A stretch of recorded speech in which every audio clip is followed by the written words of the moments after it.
ความมันใจไปคนแย่งเต็มอยู่แล้วงานอะไรจะข้าวด้วย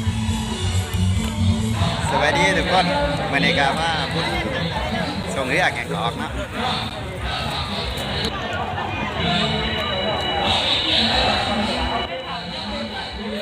เป็นงานบุญประจำปีห่อเข่าประดับดินเนาะอยู่บ้านแก่งกอกเมืองจำพรแข้งสวรรค์เขตเนาะ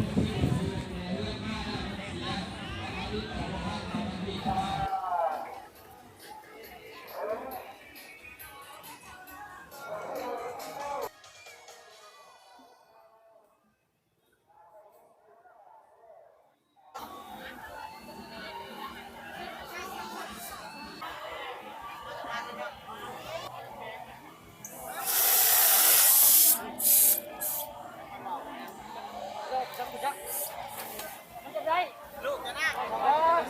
จะคนแถวเลยแล้วว่าให้จับมือจะไม่ให้อะไรฮะลายมันก็แบบนี้ไปซื้อฮะไม่ซื้อเครื่องก็ดึงกับ8 เดือนไปเปลี่ยนมาครับมาโกงเนี้ยหาบ้านหน่อยให้มีได้มาคงซื้อให้แน่ซื้อให้ยังบ่ได้มีเงินบ้านอ้ายพันส่อง YouTube ก่อนเด้อจังสิมาซื้อให้เด้อ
สีแดงมูดตัวนี้แดงดีดสีแดงไทยแดงดีดเลยมาวันนี้นะเรียกผู้สีแดงคงไหนเนาะเป็นรถไถ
ได้นะผู้ชม